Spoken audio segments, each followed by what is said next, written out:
Quero me casar, mas não tenho dinheiro. Meu marido me agrediu. Eu tô precisando da segunda via da Mercedes. Meu filho precisa de pensão. Eu não sei o que fazer. Fala aí, Defensoria! Fala aí, Defensoria! Fala aí, Defensoria! Fala aí, Defensoria! Olá para você que está nos acompanhando pela rádio e pela TV universitária. Começa agora mais uma edição do Fala aí, Defensoria. Eu sou Felipe Medeiros e esse programa é uma produção dos jornalistas da Defensoria Pública de Roraima, em parceria com a equipe da rádio e da TV universitária. Nesta edição, eu bato um papo com o subdefensor público geral, Natanael Ferreira. Seja muito bem-vindo, doutor Natanael. E a gente começa falando sobre uma novidade aí, um assunto quente, porque muita gente foi para o Arraial, né, e percebeu algo de diferente lá, né? Um veículo grande, com uma proposta também diferente. Seja bem-vindo, conte pra gente essa novidade que é a Carreta dos Direitos. Primeiro, obrigado pelo convite, é uma honra a Defensoria estar participando desse evento e dizer que a Defensoria se sente muito honrada, até pelo alcance da rádio, né? A gente sabe que a rádio chega a muitos lugares que a televisão não chega, que a internet não chega, então muito obrigado pelo convite. Tá certo, mas aproveitando essa sua deixa aí, para quem está nos ouvindo aí pela 95.9 FM, ou seja, pela rádio universitária, o programa é ao vivo. Mas você que está nos assistindo pelo canal 2.1 TV Universitária, esse programa é gravado, viu? Então, só para poder deixar quem está nos ouvindo e quem está nos assistindo aí ciente de como que funciona esse nosso programa aqui, que tem a intenção de levar muita informação sobre direitos, justiça e cidadania. Agora, voltando a falar sobre a Carreta dos Direitos, o Arraial é um local que a gente vai para curtir, para comer, para apreciar a cultura. E esse ano a gente teve uma novidade um pouquinho antes do Arraial, né, do Arraial do Parque Anauá, que foi a chegada da Carreta dos Direitos, um projeto antigo. E a primeira parada dessa carreta foi lá no Parque Anauá, nesse Arraial. Então vamos na linha temporal, como que foi o processo para ter essa carreta e depois como é que foi esse start aí lá no Parque Anauá? Como você já falou, a carreta era um grande sonho da Defensoria Pública. A nossa ideia é colocar a Defensoria Pública sobre 4 rodas e tentar ir onde o povo está, né? Essa é a filosofia da Defensoria Pública. Então, a carreta faz parte desse projeto de levar o atendimento da Defensoria Pública às populações mais distantes, às vezes distantes do próprio município, né, que não tem condições de chegar à Defensoria Pública. Então, esse foi um projeto que já vinha sendo alimentado há muitos anos, né? Outras defensorias públicas já tinham essa carreta. E a gente teve todo um trabalho via Calha Norte, que foi o projeto do governo federal que financia algumas iniciativas na região norte, através da emenda do deputado Estélio Dene, que é um defensor público e sensível a essa nossa demanda, houve emenda parlamentar para a aquisição dessa carreta de direitos. E como é que funciona essa carreta na prática ali? Capacidade, tem banheiro, eu sei que tem banheiro, tem internet. Como foi falado, é uma defensoria sobre 4 rodas. Então, a ideia é levar todo o serviço da Defensoria Pública a esse nosso público-alvo, que são as pessoas mais necessitadas e insuficientes. Então, a gente vai oferecer todo o serviço que é encontrado na sede da Defensoria, vai ser encontrado também sobre essa carreta, né? A gente vai oferecer serviços da área civil, e aí a gente envolve todas as matérias, direito de família, questão de certidões de nascimento, questões possessórias, uso capião. Então, todos aqueles serviços oferecidos pela Defensoria Pública estarão disponíveis nessa carreta. A questão criminal, atendimento dali da Câmara de Conciliação, tratamento itinerante. Então, é verdadeiramente a Defensoria Pública sobre 4 rodas. Todos esses serviços da Defensoria Pública estarão disponíveis. E a gente já fez um mapeamento da cidade para colocar essas carretas aonde a população, aonde o público da Defensoria está. Nós temos um levantamento na nossa base de dados, né? E já mapeamos, vamos dividir em regiões para atender o maior número de pessoas possíveis nesses atendimentos da carreta de direitos. Inclusive, não é só os atendimentos em si, né, doutor?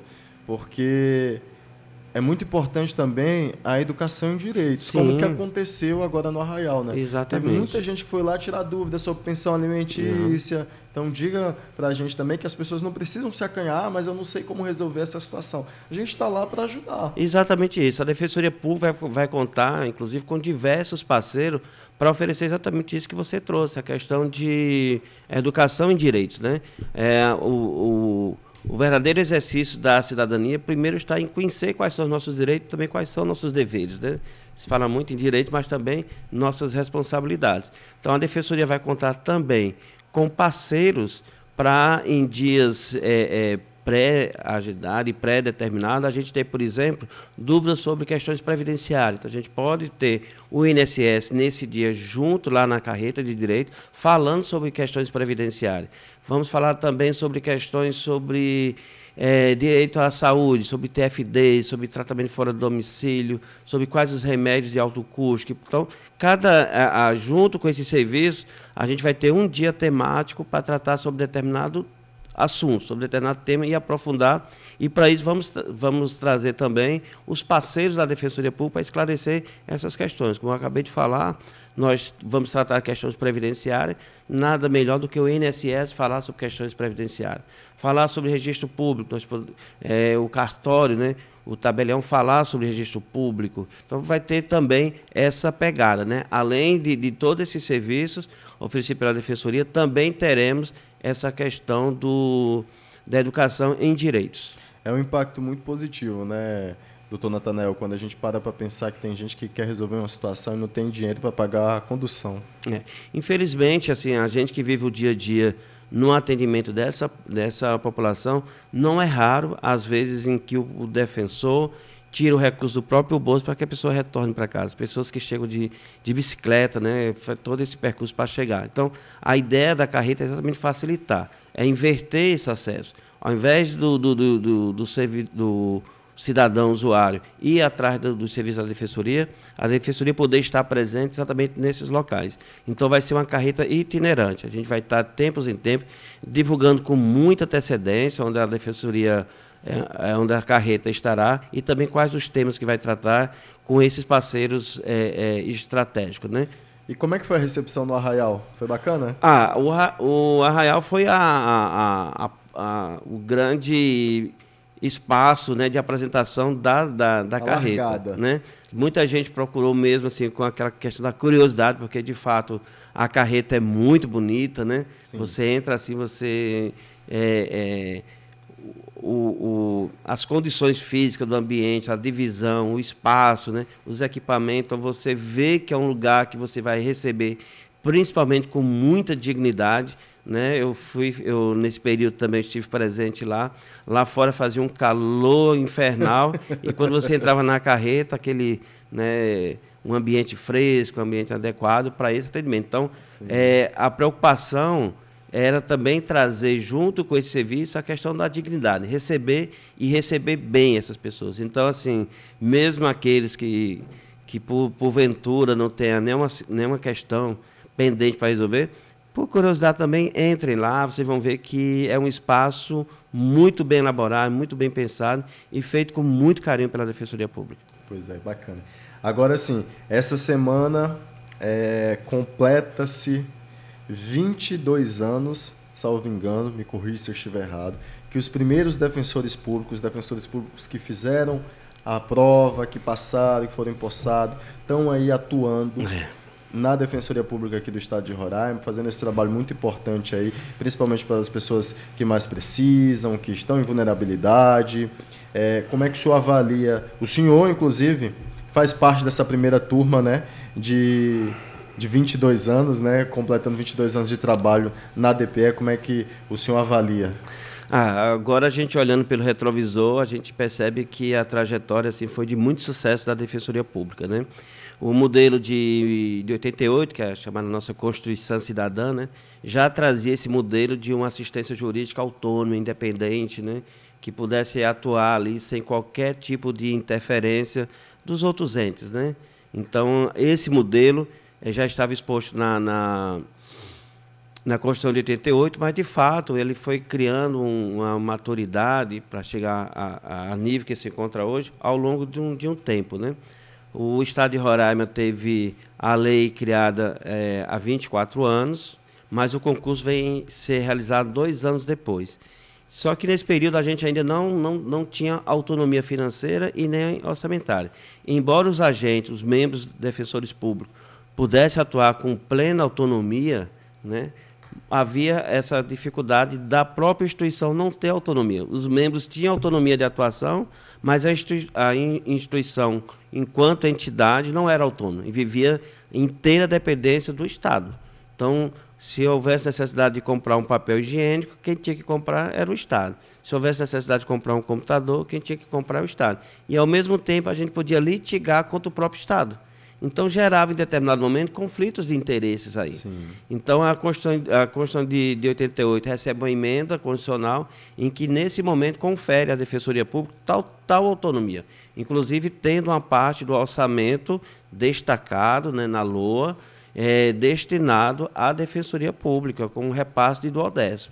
Então, esse foi o grande salto. E é importante frisar também que esse modelo de defensoria ele é um modelo único. Esse modelo de defensoria só existe no Brasil. E o Brasil é referência para o mundo inteiro de modelo de assistência jurídica. Então, você tem, a título de exemplo, né? Você tem nos Estados Unidos em que o defensor é designado pelo próprio juiz que vai julgar a tua causa. Que pode gerar conflito de interesse aí, né? E vai, né? O defensor americano que vai atuar, vai dizer, eu quero atuar na próxima vez, eu posso ir contra esse juiz, como é que eu vou... Então, esse modelo de defensoria pública ela é única e é referência para o mundo inteiro. E a gente percebe o sucesso desse modelo pela atuação autônoma da defensoria pública, né? Às vezes, muitas vezes, litigando contra o próprio Estado, litigando contra entes públicos, grandes organizações econômicas. Então, esse modelo é um modelo que, de fato, garante a efetividade dos direitos do cidadão. O que mais lhe marcou nesses 22 anos? Assim, eu sei que tem muita história curiosa, né? Eu já ouvi até do doutor Rogenilton, que vocês trabalhavam num espaço, ele até usou essa palavra, que parecia uma feira, que estava todo mundo falando ao mesmo tempo, atendendo e fazendo as suas defesas. Enfim, aí eu quero saber do senhor. É interessante. Quando houve o concurso, antes da defensoria, havia uma que a gente chamava de DAGE, que é uma divisão de assistência jurídica, que era vinculada ao gabinete civil do governador. Uhum. Era esse o modelo que nós tínhamos antes de institucionalizar a defensoria pública.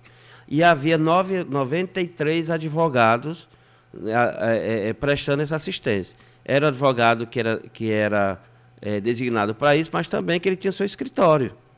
Então, ele tinha o escritório dele e tinha mais esse ganchozinho no Estado. Ele era assistente jurídico do Estado. Quando a gente entra, sai esses 93 e assume 30 defensores públicos. E aí o negócio foi para pegar mesmo, porque a gente chegou sem nenhuma estrutura. No dia que a gente toma posse, esses 93 advogados pedem exoneração, saem todos da Defensoria Pública e ficam os 30 defensores. Isso a gente tinha que dividir computadores, era um computador para 3 defensores, a gente não tinha nenhuma assistência de gabinete, você tinha que abrir a porta para o assistido entrar, puxar a cadeira e oferecer o café ou a água ali. Então, a gente tinha que fazer tudo isso. Era uma equipe altamente restrita. E, em razão daquela ausência da autonomia, era muito comum a gente comprar do próprio bolso, comprar tinta para impressora, que você não esperar que o Estado fornecesse. Tinha que comprar tinta, comprar papel. E a gente chamava lá o local, na época, que é onde funcionava o Palácio dos Sindicatos.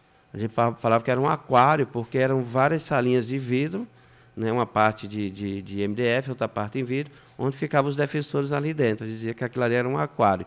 E era uma feira livre, porque eram todos os defensores no mesmo local ali, sem nenhuma privacidade, tendo que atender ao público, né?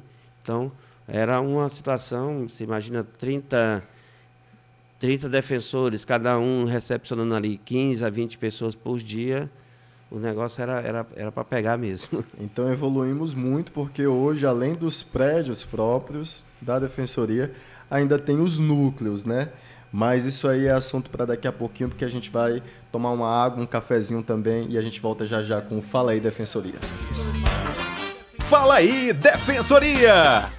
Estamos de volta com o programa Fala aí Defensoria, uma produção da equipe de jornalismo da Defensoria Pública de Roraima, em parceria com a equipe também da Rádio e TV Universitária, aqui por onde você nos acompanha ao vivo na rádio, e na terça-feira da semana que vem você vai ver também esse programa aqui gravado pela televisão. Hoje o nosso bate-papo super especial é com o subdefensor público geral, Dr. Natanael Ferreira. Vamos continuar falando aqui agora sobre esse trabalho importantíssimo da Defensoria, e é tão importante que o senhor teve um reconhecimento especial na Assembleia Legislativa de Roraima. Eu queria que o senhor contasse um pouquinho pra gente e esclarecesse também, né? Porque já começou as fake news, né? E a gente está aqui para corrigir essas fake news. O senhor foi mencionado lá, teve uma menção de agradecimento, uma menção honrosa, né? E aí citado que o senhor teve um período doente, o pessoal até me perguntou, né?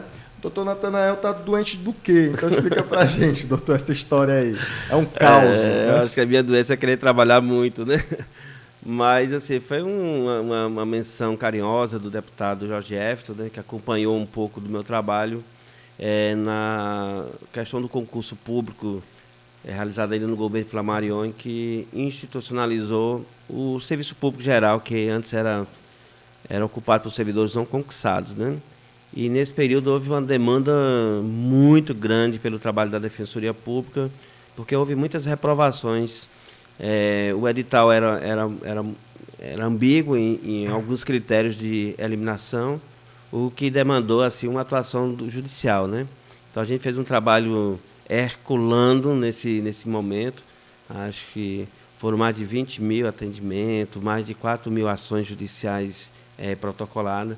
E, como eu tinha falado, coincidiu com aquele momento ainda que a Defensoria não detinha as condições materiais para um serviço realmente de qualidade que pudesse recepcionar toda essa demanda que houve à época. E aí exigiu do defensor, né, uma dedicação muito profunda, muito grande. E como a estrutura ainda não era ideal, né, nós tínhamos 93 assistentes jurídicos e passamos a ter 30. Eu fiquei responsável por esses processos do concurso público. Então, era concurso público de todas as áreas, principalmente de segurança pública. E aí houve esse trabalho realmente que esgotou as minhas energias, né? Hoje tem uns nomes bonitos para isso. Na época Bornal. Tinha um nome bonito para isso, né? Mas na época não tinha esse nome, não. A gente teve que fazer investigação para saber o que era. E aí vieram alguns diagnósticos, né, do que tinha acontecido. Houve uma necessidade de afastamento da Defensoria para fazer um tratamento, fiz todo o acompanhamento em Fortaleza. Foram 6 meses de tratamento, mas foi algo que está lá no passado, né? Foi realmente a gente tinha muita vontade de realizar as coisas, a Defensoria, a gente entrou, estava com sangue na veia, como diz a história, e o que via a gente abraçava. Então não foi diferente com a questão dos concursos, até porque se a gente vem dessa origem, né, a gente tem uma vida mais humilde, a gente sabe o quanto que um concurso público pode modificar a vida da pessoa e a vida da família e das histórias que virão, né, dos seus filhos. Então, eu tinha, com a questão do concurso, assim, uma identidade muito profunda.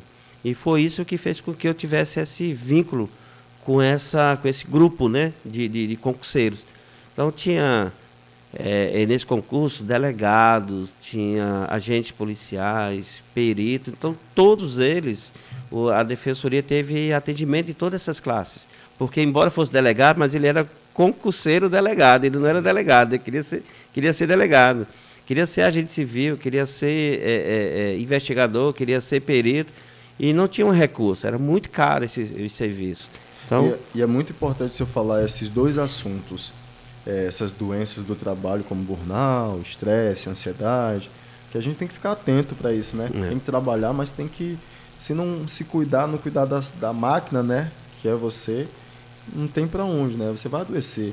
E assim, geralmente, os especialistas dizem que quando se faz o que se gosta muito, se ama, você tem tendência a ter essas doenças. Né? Foi o que aconteceu com o senhor. Até porque, exatamente, você tem aquela identidade. Cara, você chega uma pessoa ali, como eu atendi muitos, os exemplos são infinitos, né? São muitos exemplos. Mas pessoas que largaram tudo, vieram para o estado de Roraima, achando que que ia ingressar num serviço público, aí recebia, por exemplo, uma avaliação de não ser apto, né?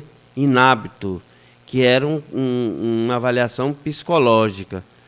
Aí você diz, mas por que eu não estou inapto? Então, eu, enquanto cidadão, e uma recusa do Estado, eu tenho que saber, fundamentalmente, por que eu sou inapto. Então, o edital tinha várias brechas, era muito vago nesse sentido.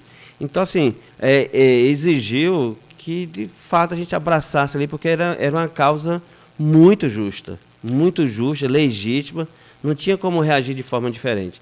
Agora, como é dito, né? Tem que haver esse temperamento, porque também o esgotamento total não é bom para você nem para a instituição, porque eu fiquei desfalcado por 6 meses.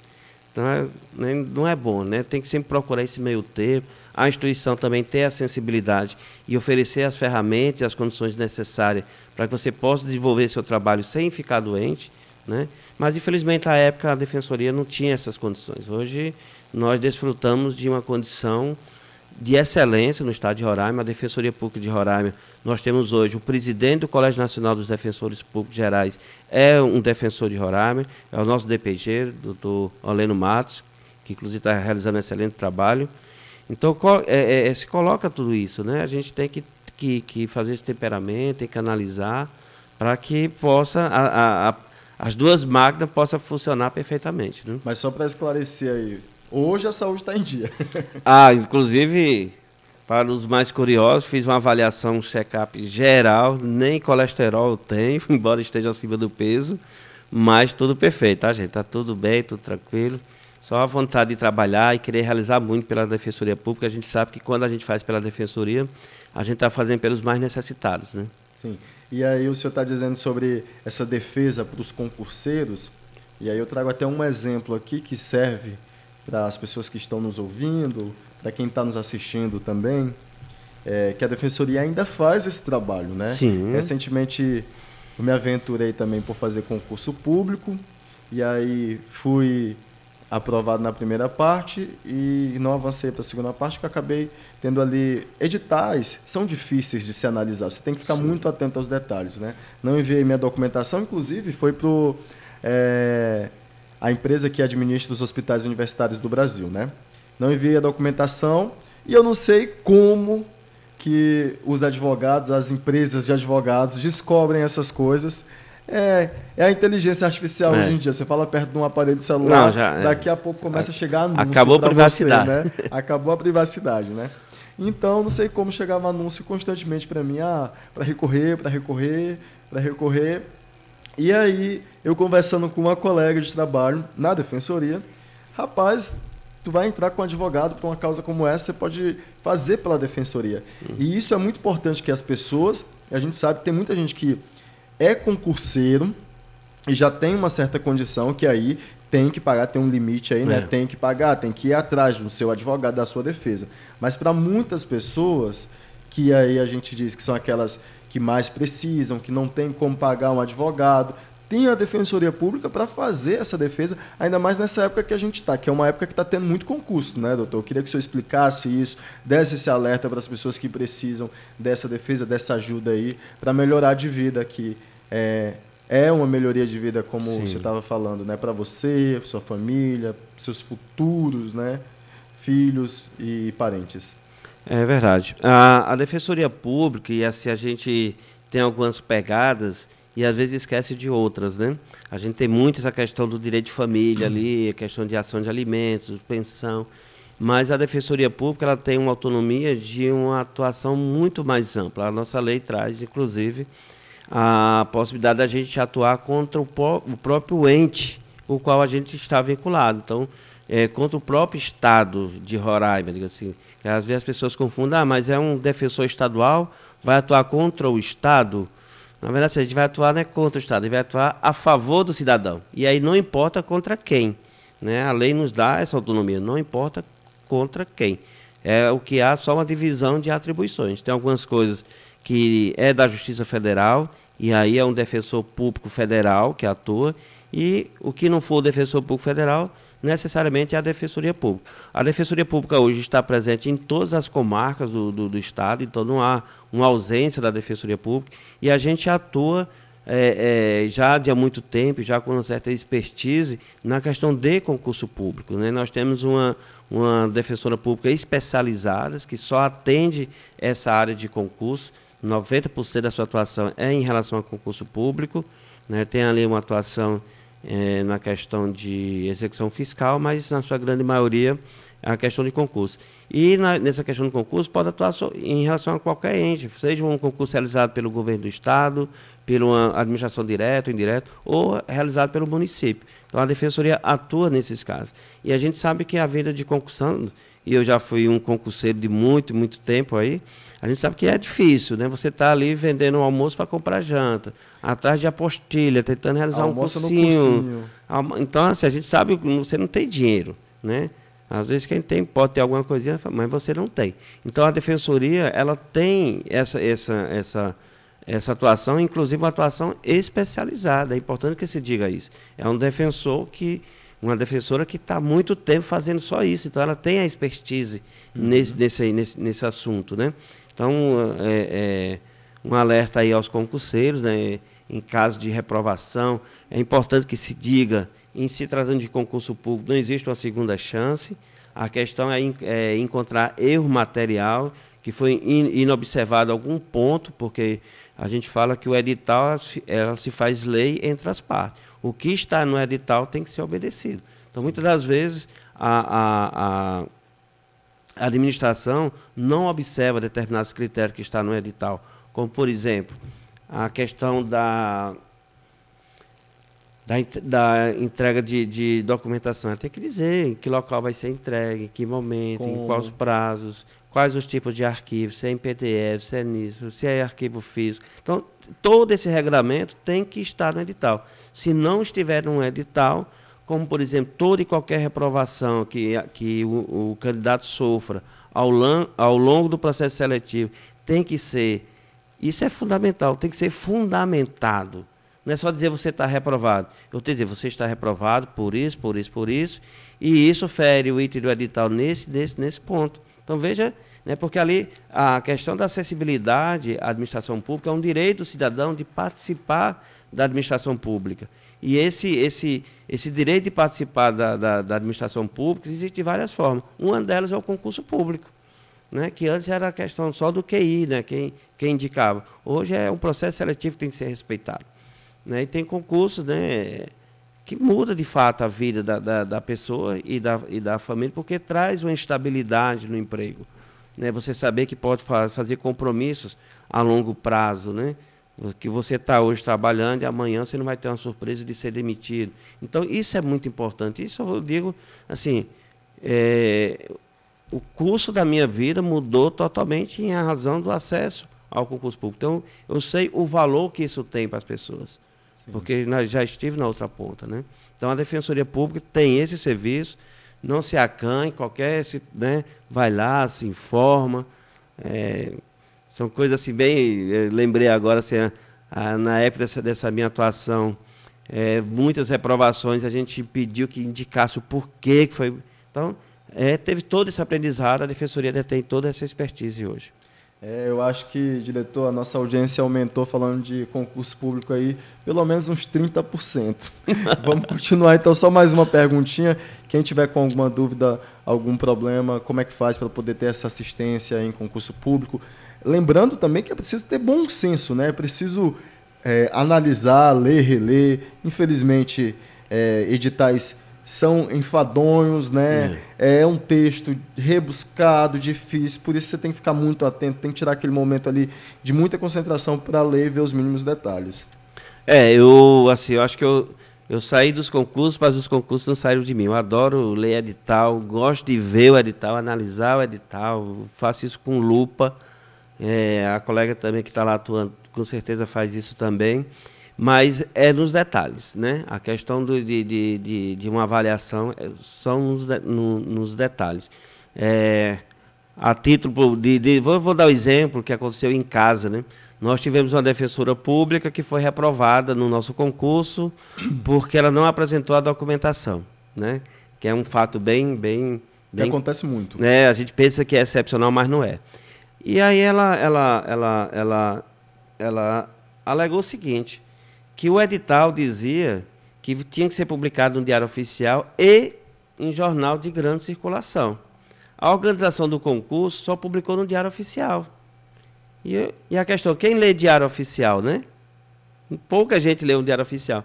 E aí foi o erro, a administração errou nesse ponto, porque além de ter convocado as pessoas para apresentar a documentação, o próprio edital dizia que esse chamamento também tinha que ser feito em jornais de grande circulação. Ela provou que não houve esse chamamento em jornais, pegou certidões, declarações negativas dos jornais dessa publicação e ingressou em juízo, e hoje é a nossa defensora pública. Eu estou falando de você, bacana. Viu, doutora Maria das Graças? Olha aí, que bacana. A gente vai continuar esse papo já, depois de um break aqui, de um intervalo, e já a gente volta com mais Fala aí, Defensoria. Não sai daí não, viu? Fala aí, Defensoria! Estamos de volta com o programa Fala aí, Defensoria, uma produção do jornalismo da Defensoria Pública de Roraima, em parceria com a equipe da Rádio e TV Universitária. Hoje a gente está conversando com o subdefensor público geral, Natanael Ferreira, e a gente falou no bloco anterior sobre concurso público, mas faltou a gente falar para quem está nos assistindo e nos ouvindo que se tiver alguma pendência, alguma dúvida, precisar de alguma ajuda jurídica ou até assistência, a Defensoria funciona nos prédios que a maioria das pessoas já sabem, ali na Sebastião Diniz, próximo do terminal de ônibus, para atender a população. Também tem ali no bairro Caranã, não é isso, doutor, me corrija se eu estiver errado, na faculdade, no Centro Universitário Estácio da Amazônia, e também é um núcleo que funciona na Assembleia Legislativa, mas no prédio da Assembleia Legislativa, que funciona ali na Avenida Ataíde Teve, exato, aqui em Boa Vista. Mas, além disso, como o subdefensor público geral falou, Natanael Ferreira, está também em todos os municípios. Além disso, se você precisa de orientação, assistência jurídica, tem o nosso site, o site novo, que está bem intuitivo. Lá tem os telefones para atendimento durante a semana, que é o atendimento corrido aí de 8 até as 2 horas da tarde, e também para fim de semana, feriado, né, que é o plantão, que aí já não se encaixa a questão do concurso, cabe ressaltar isso, aí é para casos mais específicos. Mas entra lá no nosso site, nas nossas redes sociais. No site, eu vou falar aqui o endereço para você, é www.defensoria.def.rr. Então é só acessar lá, tem todas as informações que você precisa em qualquer situação, seja em concurso ou outras que envolvam aí a parte jurídica, que você precise aí de uma orientação ou de uma defesa gratuita, porque o serviço da Defensoria é gratuito. Agora a gente vai falar sobre ações, mutirões, porque a gente veio aí de mutirões recente, temos também ações nesta quinta-feira. Hoje, para quem está nos ouvindo, tem um evento voltado aos direitos dos povos indígenas, que as defensoras Elceni Diogo, Jeane Chalde e também Leni Rodrigues vão participar de uma mesa aí, trazendo muitas informações para os participantes ali no auditório da OAB, na Villeroy, bem ao lado do prédio da Administração Superior, também da Defensoria. E amanhã tem o casamento LGBT QIAPN+, né? Um casamento aí para o público LGBTQIAPN+, uma iniciativa, o primeiro, né, para garantir também o direito dessas pessoas. Eu queria que o senhor falasse da importância desse momento, coordenado à frente aí pela defensora, sempre muito atuante, Elceni Diogo. É muito importante, né, a realização desse evento.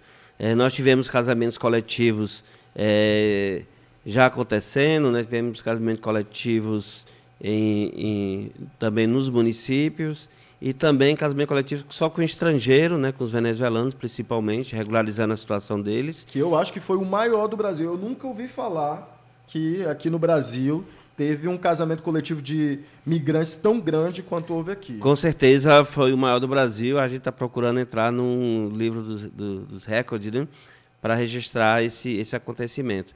E também faltava esse público, né? Já era uma reivindicação desse público. Olha, já teve casamento coletivo para imigrante, né? para outros públicos, está faltando para a gente. Então, atendendo a esse público, houve uma concentração para essa população, né, para a realização do casamento e, na verdade, a regularização perante o Estado brasileiro da sua condição de casado, né?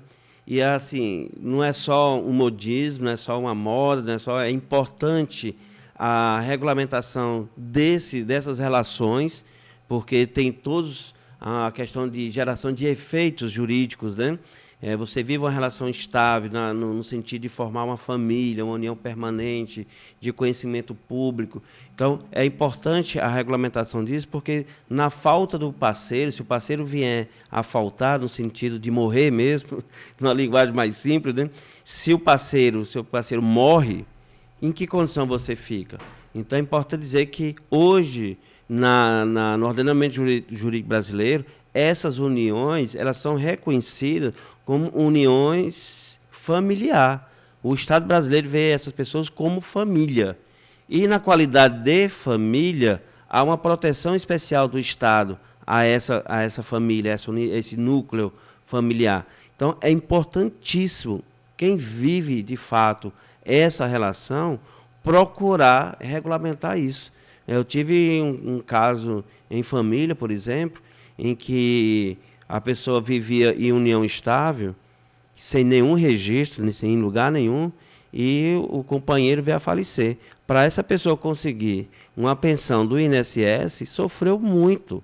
Foram 3 anos, né, procurando reconhecimento dessa união estável, indo para a justiça, tendo que ir atrás de prova, depois apresentar isso no INSS. O INSS recusou o reconhecimento, teve que ir para a justiça. Olha só, né, o que gerou de transtorno para essa pessoa que vivia uma certa estabilidade financeira, tranquilo, de repente o parceiro morre e ela ficou nesse abismo, né, de dívida, então foi terrível. Nossa. Então é importante a regulamentação disso. Não é modismo, é uma necessidade. Então, regularizar isso é fundamental, seja na questão do reconhecimento em cartório dessa união, que já é um elemento muito importante, mas eu ainda acho, e não é uma fala minha de achismo e nem um cunho ideológico, é que a própria Constituição diz que essas uniões estáveis devem ser incentivadas para uma regulamentação em casamento.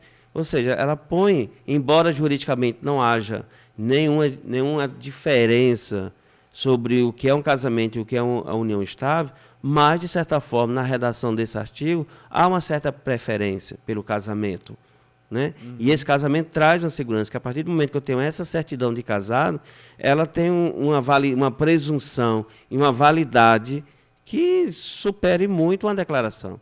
Então, perante a Previdência, perante algum instituto, a questão de seguro, a questão ali de levantamento do FGTS, então, tudo isso. Então, infelizmente, a gente só se depara com essas situações quando acontece, né? A gente sabe, poxa, era para ter feito de outra forma. Pois é, nesta sexta-feira é o primeiro, né? O primeiro casamento que até foi intitulado Todas as Formas de Amar, o primeiro casamento para a população LGBTQIAPN+, aqui de Roraima.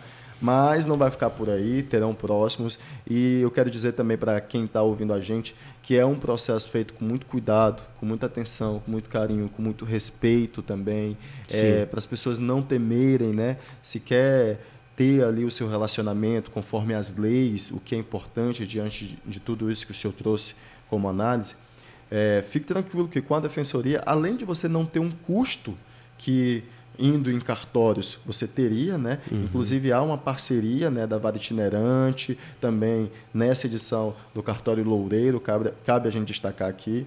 Então, para as pessoas, porque a gente percebeu que houve também uma certa desistência, né? E aí há inúmeros motivos, inúmeros fatores que contribuem para isso. Então, o casamento é amanhã, o casamento Todas as Formas de Amar, e vem muito mais por aí. É só você ficar ligado, como eu disse no início aqui desse bloco, nas redes sociais, né, da Defensoria. É claro que lá você vai, se quer casar esse ano ainda, será que vem mais um esse ano, doutor? Ainda temos um que é dentro do sistema prisional, né? Olha aí. Também vai ter um casamento coletivo no sistema prisional. E isso é bacana também. Eu já ouvi muito, né, e eu acho muito bacana isso. Se está na lei se está na lei, tem que ser cumprido, né? Tem que ser desse jeito. Assim como eu também já ouvi muito, decisão não se discute, né? Se cumpre, né? Então, vamos ficar aí dentro dos conformes, né? Conforme a lei estabelece. Agora tem um evento muito bacana que vem por aí ainda esse ano também, né? Bem próximo, na verdade, já estamos no mês de agosto, é esse mês de agosto. Mas antes eu quero saber aí de você que está nos ouvindo ou nos assistindo. Você é uma das pessoas que tem o nome do pai no registro, nos documentos? Não? Dá tempo ainda, doutor, de resolver essa situação? Conta pra gente, então, como. Eu estou nesse grupo aí, mas eu confesso para o senhor que já pelo avançar da idade já não tenho mais interesse. Mas diga pra gente como que as famílias podem resolver essa situação. Ótimo. A gente tem esse trabalho já realizado desde 2016. Havia um esforço do CNJ no sentido de identificar de forma mais seleta, né, esse público e, a partir daí, ter políticas públicas para combater a ausência do nome do pai na certidão de nascimento. A gente sabe que essa ausência não é só um requisito formal, ela gera para a criança, às vezes, um trauma muito grande, né? Um sentimento de rejeição. Então, a gente tenta, o quanto antes, buscar esse reconhecimento, de forma que traga essa paternidade afetiva, né? Não só estar no papel, mas demonstrar a importância. Então, desde 2016, há essa coleta mais seletiva. O CONDEG, então, o qual preside o nosso defensor público geral, doutor Aleno Matos, né? Preside o CONDEG. A gente resolveu fazer isso de uma forma mais unificada. Nós tínhamos essa atuação isoladamente em vários estados brasileiros. Então, a gente resolveu fazer isso como um grande dia D. Então, nós temos como dia D do Meu Pai Tem Nome, o dia 17 de agosto, em alusão ao mês do Dia dos Pais, né? Então, estamos com inscrições ainda abertas, então, ou seja, ainda dá tempo. São formulários que devem ser preenchidos no site da Defensoria Pública.